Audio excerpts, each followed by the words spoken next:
Coordination concept and importance topic है बेटा हमारा आज का। कोऑर्डिनेशन से स्टार्टिंग में ही आपको ये एक इक्वेशन मिलेगी कि 2 + 2 = 5 होता है। अगर मैथमेटिक कंसेप्ट से देखें तो ये इम्पॉसिबल है कि 2 + 2 5 होता है, क्योंकि 2 + 2 = 4 होता है ओनली। और ये 5 पॉसिबल कैसे है हमारा?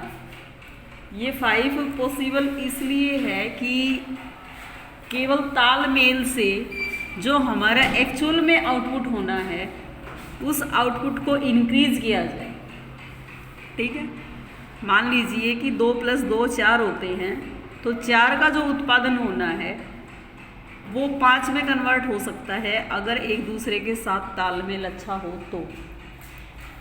कोऑर्डिनेशन जो कंसेप्ट है, समन्वय जो धारणा है, वो आपकी फैमिली से लेके और हर एक ऑर्गेनाइजेशन में, चाहे वो आपकी प्रॉफिट से रिलेटेड है या नॉन प्रॉफिट है, हर ऑर्गेनाइजेशन में उसको फॉलो किया जाता है। जहाँ भी लैक ऑफ कोऑर्डिनेशन आपको मिलेगा, उसका जो सिस्टम है वहीं से आपको पता चल जाएगा कि आपका कोऑर्डिनेशन की कमी कहाँ कहाँ है, और किस तरीके से जो सिस्टम है वहीं से आपको ईजिली फाइंड आउट हो जाएगा कि आपका चल क्या रहा है।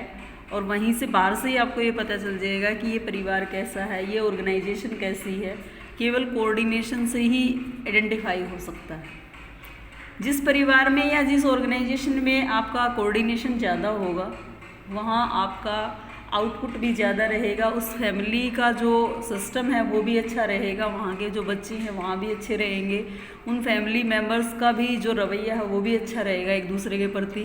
और इसी तरीके से ऑर्गेनाइजेशन में भी है बेटा आपका कि कोऑर्डिनेशन जहाँ एम्प्लॉयज़ के अंदर होगा, आपका अलग अलग जो फंक्शन बना दिए जाते हैं, फंक्शनल फॉर्मेनशिप आपने पढ़ी है, अलग अलग डिपार्टमेंट बना दिए जाते हैं। अगर उसमें एक में भी कोऑर्डिनेशन की कमी रहती है तो जो सेकंड प्रोसेस है उसका काम रुक जाता है।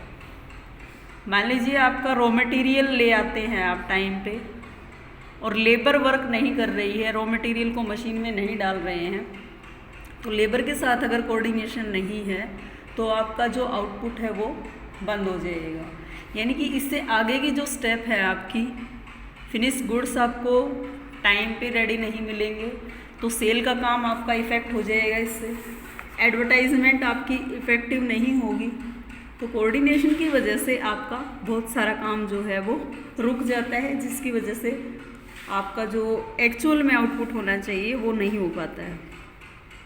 और जो आपका गोल होता है आपकी ऑर्गेनाइजेशन का, वो उसको आप अचीव नहीं कर पाएंगे। उसके बाद इसकी कैरेक्टरिस्टिक्स हैं कोऑर्डिनेशन की। कोऑर्डिनेशन जो होता है वो ग्रुप एफर्ट से रिलेटेड होता है।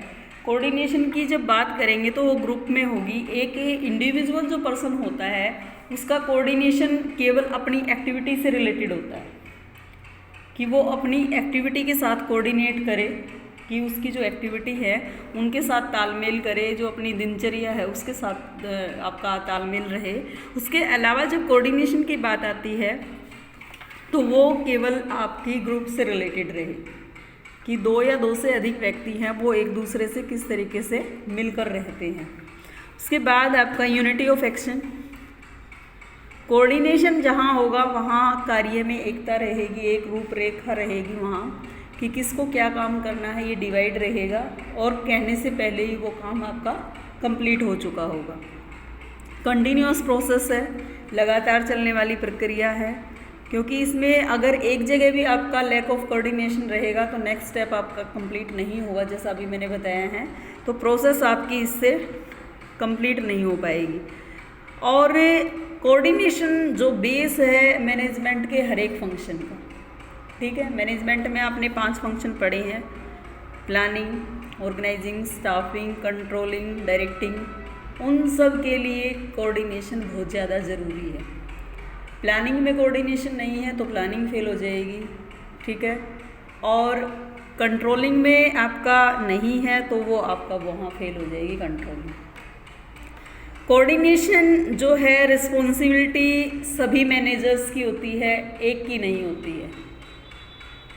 अगर मान लीजिए एक ही फर्म में बहुत सारे मैनेजर होते हैं, 5-6 मैनेजर हैं या 4 मैनेजर हैं, उन 4 मैनेजर्स में एक आपका जो है अच्छे से काम करता है, कोऑर्डिनेट करता है सभी के साथ, और 3 जो है वो नहीं करते हैं, तो अकेला जो मैनेजर है जो कोऑर्डिनेट कर रहा है केवल उसकी रिस्पॉन्सिबिलिटी नहीं है, उन तीनों की भी ये रिस्पॉन्सिबिलिटी है कि वो अपना काम अच्छे से करें। इसके बाद आपका कोऑर्डिनेशन है वो डेलिब्रेट फंक्शन है।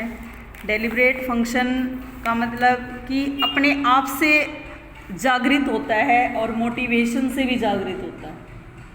ठीक है, कई बार क्या होता है कि हम अपने अंदर की जो फीलिंग होती है उनसे खुद कोऑर्डिनेट करते हैं दूसरे पर्सन के साथ, और कई बार हमें कोई दूसरा व्यक्ति ये कह दे कि आपको मोटिवेट कर दे पॉजिटिव कि आपको आप अगर ऐसा करेंगे तो आपका रिजल्ट अच्छा रहेगा, या आपको कुछ फाइनेंशियली इस तरीके से बताए कि भाई आप ये काम करेंगे तो आपको ये इस तरीके का मोटिवेशन मिलेगा, तो उसके अकॉर्डिंग भी कोऑर्डिनेशन किया जा सकता है। उसके बाद कोऑर्डिनेशन मैनेजमेंट के लिए ज़रूरी है। क्यों ज़रूरी है? क्योंकि अभी मैंने बताया है कि कोऑर्डिनेशन 5 जो फंक्शन है आपके मैनेजमेंट के, उन सब के लिए सबसे ज़्यादा ज़रूरी है। प्लानिंग के लिए है, ऑर्गेनाइजिंग के लिए है, स्टाफिंग के लिए, डायरेक्टिंग और कंट्रोलिंग के लिए। फिर अगर बात करें कि इसकी इम्पोर्टेंस की, क्योंकि जब आप इसके फंक्शन के बारे में इसको पढ़ेंगे कि कंट्रोलिंग कहाँ कैसे कैसे ऑर्गेनाइजेशन को कोऑर्डिनेशन के साथ, तालमेल के साथ किस तरीके से कंट्रोलिंग कर सकते हैं, कंट्रोलिंग के साथ साथ आप स्टाफिंग पे चले जाएंगे, वहाँ भी आप कोऑर्डिनेशन की रिक्वायरमेंट रहेगी, क्योंकि स्टाफिंग में आप लोगों को पदों पर भरते हैं।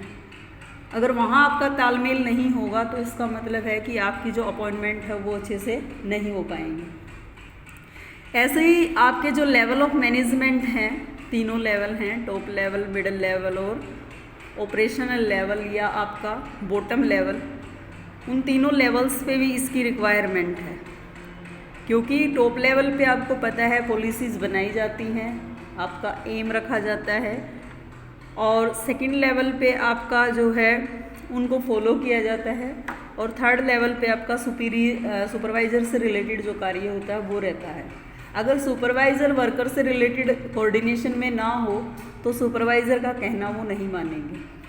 ठीक है, इसी तरीके से टॉप लेवल अगर मिडिल लेवल के साथ अच्छे से व्यवहार नहीं करेगा, कोऑर्डिनेशन में नहीं होगा, तो कहीं ना कहीं यहाँ भी आपके कार्य में कमी आ जाएगी। ठीक है, उसके बाद इसकी इम्पोर्टेंस है साइज ऑफ द ऑर्गेनाइजेशन। अगर कोऑर्डिनेशन साइज़ पे डिपेंड करता है कि आपका ऑर्गेनाइजेशन लार्ज स्केल पे काम करता है तो ज़्यादा कोऑर्डिनेशन की रिक्वायरमेंट रहेगी आपको, और स्मॉल स्केल पे काम करता है तो मेंबर कम होंगे। ठीक है, तो कम जो आपका कोऑर्डिनेशन है उसकी रिक्वायर यहाँ रहेगी। फंक्शनल डिफरेंशलाइजेशन यहाँ है कि अलग अलग कार्य को बांट दिया जाता है, उनके अंदर भी कोऑर्डिनेशन, विभागीकरण जिसको बोलते हैं कि विभागीकरण अगर कर दिया जाता है तो अलग अलग ऑर्गेनाइजेशन में अलग अलग विभाग होते हैं, अलग अलग विभागों के अकॉर्डिंग ही कोऑर्डिनेशन, तालमेल बिठाया जाता है उनके अंदर। उसके बाद स्पेशलाइजेशन, जो व्यक्ति जिस कार्य में स्पेशल होगा, जिस कार्य को करके खुश होगा, जिस कार्य करने में एक्सपर्ट होगा, उस व्यक्ति को अगर वही कार्य दिया जाए तो कोऑर्डिनेशन बेटर तरीके से किया जा सकता है। और डिफरेंट प्रोसेस है ये। डिफरेंट प्रोसेस कैसे है? क्योंकि ऑर्गेनाइजेशन में कोऑर्डिनेशन का कोई पर्टिकुलर चार्ट पे स्पेस नहीं होता है कि वहाँ कोऑर्डिनेशन दिखाया जाए आपको। कोऑर्डिनेशन अलग से कोई ऐसी यूनिट नहीं है कि आप उसके फंक्शन के रूप में दिखाएं या उसके एलिमेंट के रूप में दिखाएं। वो कोऑर्डिनेशन जो है केवल आपको एक अलग से प्रोसेस लेनी है, उस प्रोसेस को फॉलो करने का काम जो है वो कोऑर्डिनेशन का। क्लियर?